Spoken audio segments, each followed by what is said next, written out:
So we were talking yesterday about your areas of expertise. I would like to start off by asking you, what are you observing in terms of movements of supply chains? Great. Well, thank you for the question. Buenos dias, bon dia, good morning. And thank you to Alacero for having me here. So let's dive in, supply chains. What are we seeing? We are seeing really a once-in-a-generation movement of supply chains. And let me just give you a couple numbers to put this into perspective. When we look at the 40 years up until COVID, so 1980 to 2020, even these are the years of hyper-globalization, of expansion of trade around the world from $2 trillion to $22 trillion, this huge expansion. We only saw supply chains, only 1%, a couple years up to 2% of supply chains crossing borders. So they were incredibly sticky, even in the time when you saw this explosion of global trade. And many of you know from your customers or your suppliers, once you find someone that you can work with that will deliver a good product at the right time, at the right price, you just don't change. And so you saw this real stickiness. But that has all changed in these last 4 years. And today, when you look at surveys of CEOs, of board of directors and others, anywhere between 25% to a third, almost 33%, are saying that they are already moving their supply chains or they're seriously thinking about it. So we're seeing a total shift in the way businesses are placed all around the world. And this is showing up already in trade numbers, and particularly between the United States and China. We're just 5 years ago, almost 24% of imports into the United States came from China. Today, it's less than 14%. And there are some months this year where it's been less than 10%. So if US-China trade had kept up with where it was before, the U.S. would be importing $150 billion more every year from China that it's just not importing, and that is going to other places. I would also just say, China is changing its trade as well. So last year, China traded more with Southeast Asia than it did with the United States or it did with Europe. It traded more with Russia than it did with Germany. And so we are seeing a real movement of where people are sourcing from, how people are finding clients and suppliers, and a fragmentation of the old system. So what are the factors molding this reality? Well, there's two big factors, and let me start with the first one. The first one we all know is geopolitics, right? We have seen sometimes sharp breaks. So in the case of the Russia-Ukraine war, the sanctions that we're putting on, a break between Europe, the United States, some other countries, and Russia trade, and so a reconfiguration there.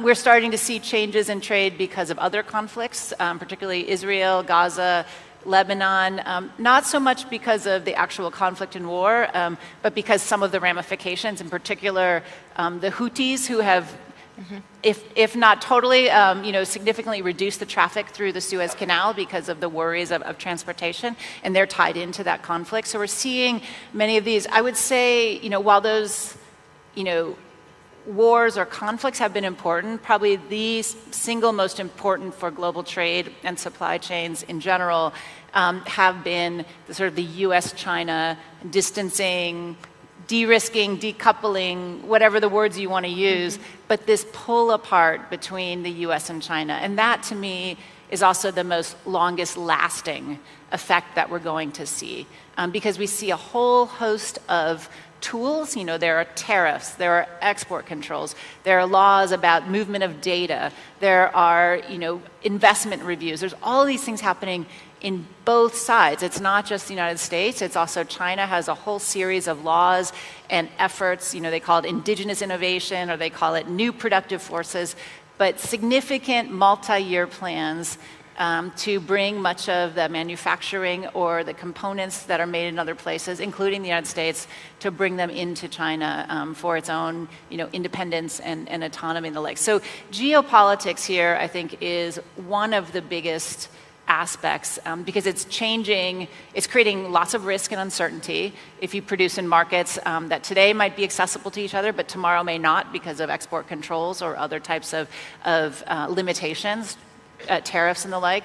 And it's also creating different pricing as many of these tools are used by different countries against countries that they see as their adversaries or that they're uncertain about.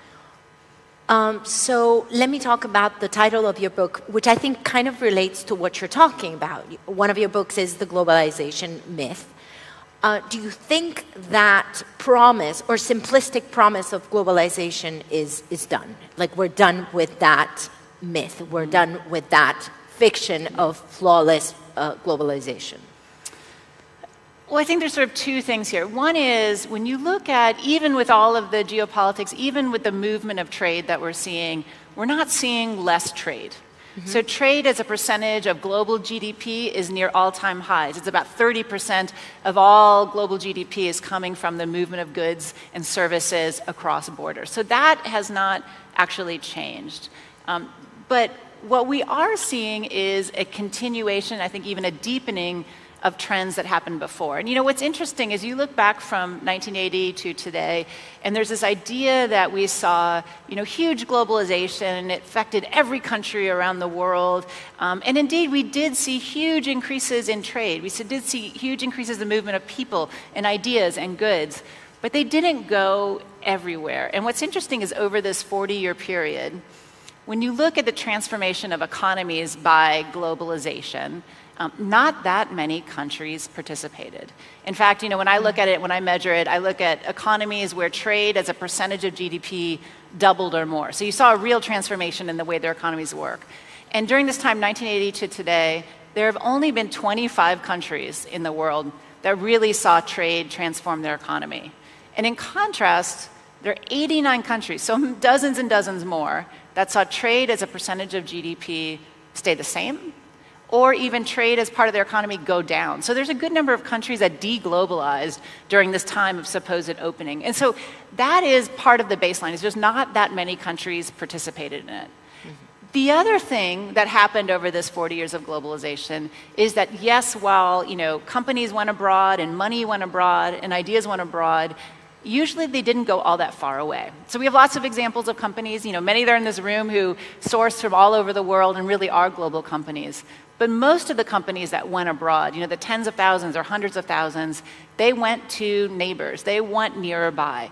And so what you got, particularly, you know, up to 2020, before you see these changes that have been happening in the last 4 years, what you got was three big regions. Not globalization, but regionalization. So between Europe, North America, and Asia, almost 90% of all trade has been happening. So South America, Africa, the Middle East, South Asia, including India, just 10% of global trade, a very small part. And that also gets to this myth of globalization. A lot of these countries weren't participating. And I look at Latin America in particular. Mexico did see trade as a percentage of GDP double or more. They did see their economy transformed over this time.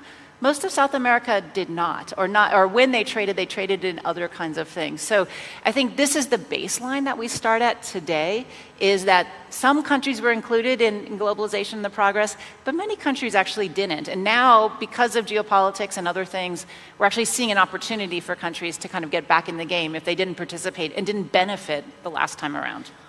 Okay, I want to get into why Latin America hasn't benefited. But with this state of the matter, what do you think countries need to do to take advantage of this scenario of opportunities, of a lot of unrest in terms of geopolitics, but of opportunities? What do you think countries need to do? I mean, there are a lot of baseline things that countries need to do. And, you know, one other thing I'll put on the table, which we can talk about, is, you know, geopolitics has been a big factor in pushing supply chains around and moving trade.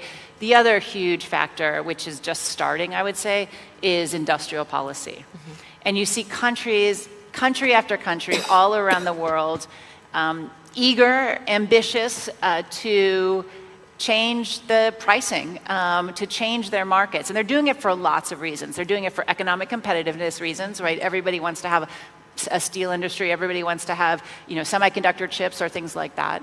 You're seeing it for, you know, to slow climate change and sort of the rise in temperatures. Governments feel they need to intervene, and probably likely so. If you want to change your electricity grid, if you want to move faster into a green transition. And you're seeing it for national security concerns, especially in the United States, but also in China, also in Europe. You're seeing people intervene in markets, governments decide to subsidize industries and sectors and the like because they see a national security concern. So given all these changes around the world, what can you do? And especially for Latin American nations who didn't participate or didn't benefit fully, I would say, kind of the last time around. Some of the things are just basic infrastructure.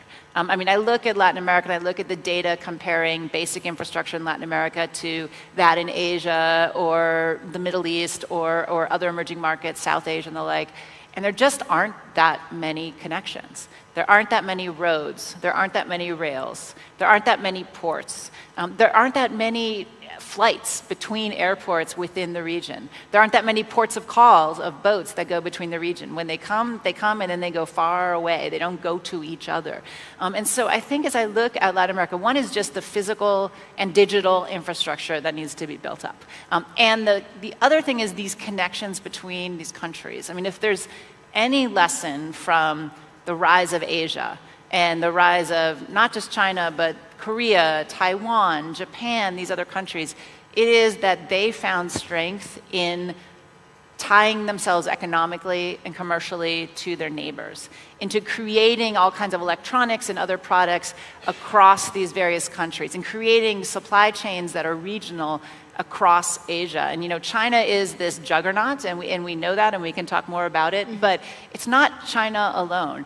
It's China gaining parts from South Korea, from Thailand, from Taiwan, from Japan, from Malaysia, from all these countries. And that creates products that are sophisticated, affordable, and able to, in many ways, conquer markets all over the world, right? Why? It's not just China. Asia is 50% of all manufacturing today in the world, and it's because they've tied themselves together. And so I think a lesson for Latin America is if you want to compete with that very robust industrial base that Asia has developed, you need one of your own. So you're talking about Latin America not benefiting, maybe because alliances within the neighborhood weren't that strong. I'm thinking about Mercosur in case of Argentina, Brazil, but let me talk about institutional security or stability, because I think that also plays a role in Latin America not having as many opportunities as it could have. What is the role of strong institutions in building that good business climate that can actually help our region pursue the opportunities that the world is offering? Yeah, that's really important. I spoke about the sort of hardware, right? You need the connections so that you can move between the countries and you can move goods, and that's important. But the software, so to speak, is as important. And the software is, what are the policies like? Can you operate a business? Is it really expensive to file your taxes in some countries? Is it not? The costs that add, is it secure? Is it safe, right? Do you have to worry about security and spend money on that? And if you invest now, is your tax regime going to change? Are the regulatory environment or the trámites, the things that you have to file in order to continue on, are those going to change and change just the cost of doing business? That's one of the biggest challenges, right? Is sort of a stable, playing field. The other thing I would say is, for Latin America, so one is just, do you have access to things sort of hardware? The next level is, do you have the rule of law? Do you have sort of a stable business environment where you can make predictions for 2, 4, 5, 10 years ahead and what your profit margins will be? The other thing where, Latin America, I think as I look at these various countries, is as the rest of the world, and particularly the United States, Europe, China, India, other countries start putting in place industrial policies, whether you like it or not, and Latin America has a history with industrial policies. Some of it didn't go so well. Some of it perhaps did. They also have to start thinking about that, right? If other people are doing it, the competitive advantage for not doing anything is a challenge. And one thing I would also say as I look at and talk with CEOs and others who are involved in various manufacturing and other supply chains is it's not just bringing the final factory. It's not just bringing the assembly of the car or the airplane or the electronic or machinery or the like. You have to create this deep ecosystem of suppliers. And one of the reasons why Asia has become so robust and so successful is you have lots of suppliers that you can turn to for various things. And so as you think about Latin American countries, if you're going to invest in particular industries, how do you create all of those, economists would say externalities, but how do you create all of those suppliers so that there's a whole sort of vibrant set of companies that would surround one company? And, I'll just give an example. The United States right now is throwing tens of billions, hundreds of billions of dollars into semiconductors, right? National security reasons, you want to create semiconductors. And 2 weeks ago, I was out in Arizona. I was visiting one of the plants of TSMC, which is a Taiwan semiconductor manufacturer. And talking with some of the people out there, it's not just this very high-tech fab, right, that makes the semiconductors. It's all of the inputs that you need to make. So you need companies that aren't quite as sophisticated as TSMC. You don't need to be that at the cutting edge, but you need the inputs. And then on the other side, you need the testing and packaging. Again, not all that sophisticated, but right now most of it's done in Asia, 60% of it in China. So if you want to secure a supply chain, the way the United States is thinking about this, you need all of those companies all along the supply chain. And I would suggest, for Latin American governments, you need to think about that too. If you're going to pick particular industries you want to protect, but you also want to grow and thrive, you need to think about all of those different companies. Some of them will be small and don't seem all that important, but they really are if you're going to create an industry here. Let's talk about U.S. elections. This is an easy one. A quiet topic. A quiet topic, non-polarizing topic. Okay, let's talk about how it can mold particular politics regarding international trade. We have two very different scenarios, Kamala Harris and Donald Trump. They've expressed very different ideas in terms of commercial exchange, in terms of foreign policy. Of course, it's no news for everyone that this will mold geopolitics for the next couple of years, but I would like to ask you what scenarios you're imagining if Donald Trump goes back to the White House, or if we have some sort of continuation of the line that Joe Biden has traced with Kamala Harris in the White House. Yeah, so these are somewhat known quantities, and that their policies differ significantly. Let me start actually saying the things I think won't change, whomever ends up in the U.S. White House. So one of the things I don't see changing is the growing distance between the United States and China. I think that is baked into the US political system. And in part, many of the most significant measures to distance those two economies have come from the US Congress. And members of the US Congress don't agree on a lot, but they seem to agree on China being a threat to the United States. So some of the moves, like there's a law that was passed bipartisan consensus by far, called the Uyghur Forced Labor Prevention Act, which really, if brought into full force, would really limit trade between the United States and China across a whole host of sectors, including the automotive one. Those sorts of things are put into law and put in with a very strong bipartisan consensus. So I would expect that to continue, whomever ends up in the White House in January. The other thing that I do think will continue, though there'll be different flavors depending on who becomes the US president, is this focus on industrial policy. I would say both Democrats and Republicans have decided that open free markets, particularly in sectors where they deem it as important for national security, that's no longer the way to go.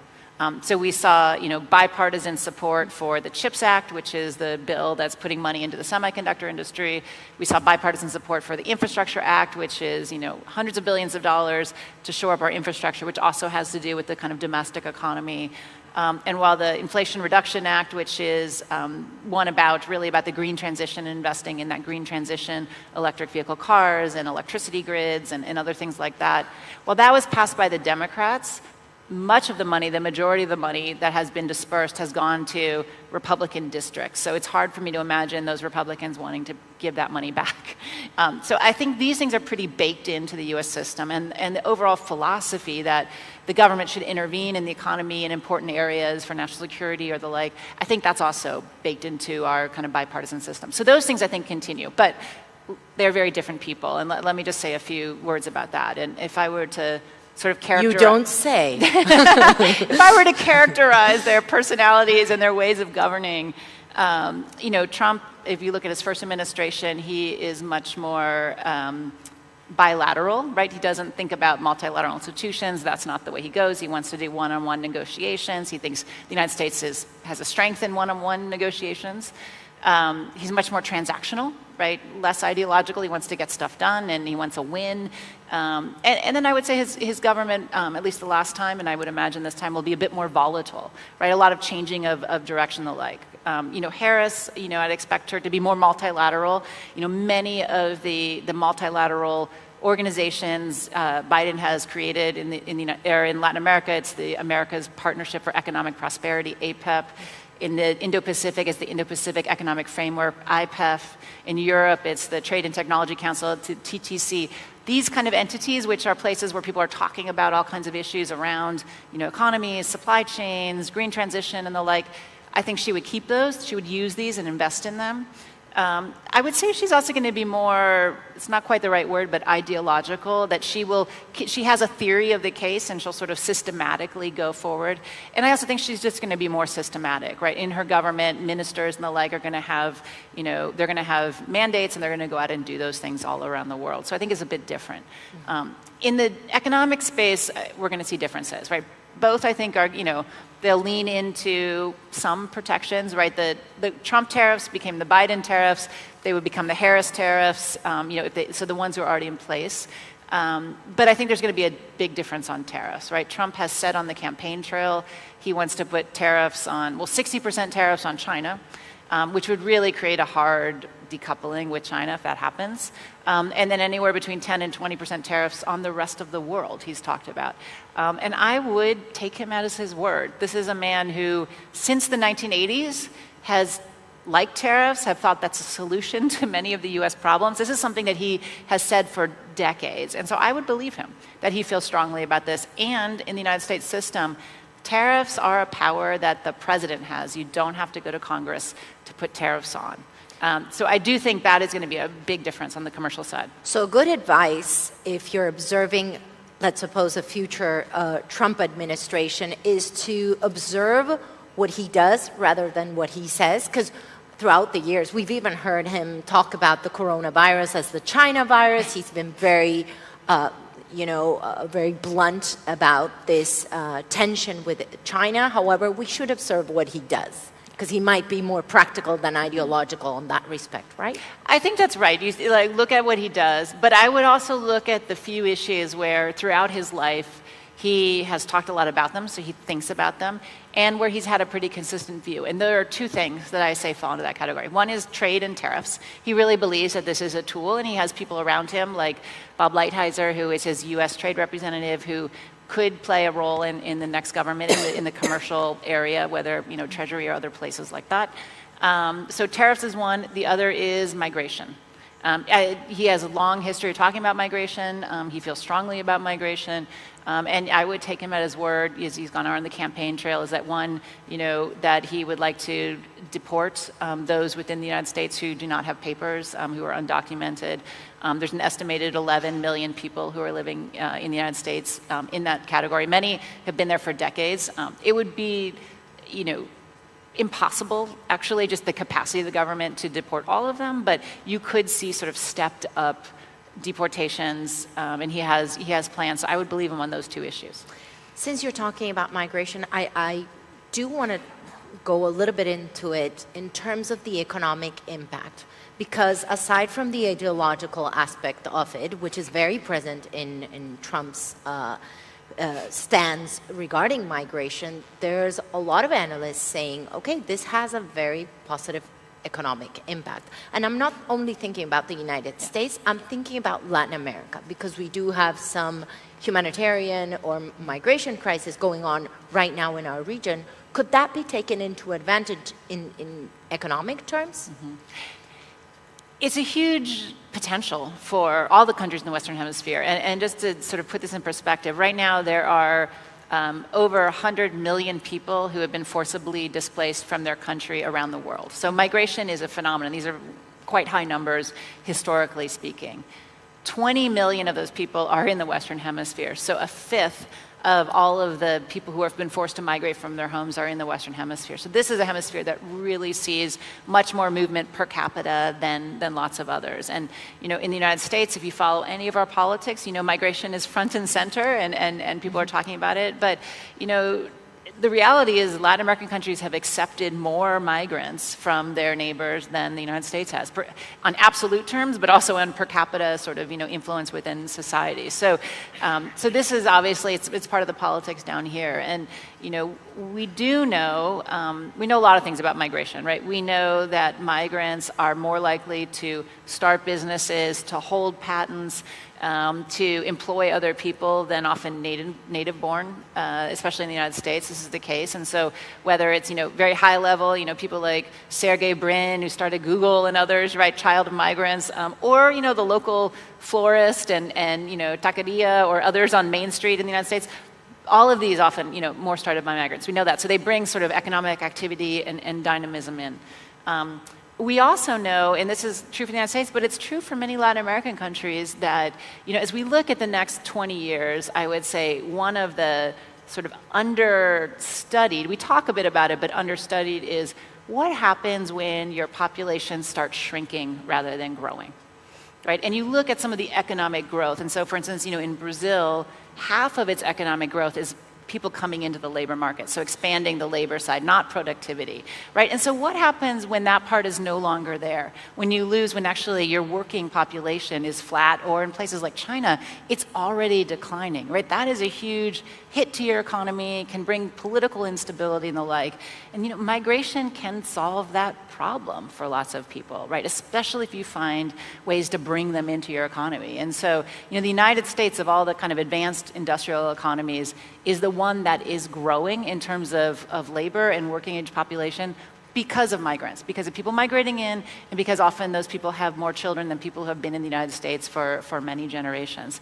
In Latin American nations, Brazil, Argentina, Chile, even Mexico is starting to change. They're already hitting that tipping point, right? You're not going to grow because of more people, of more Brazilians, Argentines, themselves. You're going to grow because of migration. And the challenge is, these people are here, how do you integrate them so that they're participating in the labor force, so that they're part of the social fabric, and that you don't lose the talent and the effort that they could bring to your economy? That's the challenge. Los invito a mandar sus preguntas porque si no... You can now send your questions, otherwise I will squeeze her brain myself. So now we have a question. Trade war if Donald Trump is elected president of the United States. I mean, if we get into a trade war and it lasts longer, I do think part of his strategy will be something along these lines. I'm going to put tariffs on countries, and then we're going to negotiate to take them off. So that could happen pretty quickly, and then there's less of a trade war. In fact, we saw this during the first time around. Donald Trump went to Mexico. He threatened tariffs on steel and aluminum.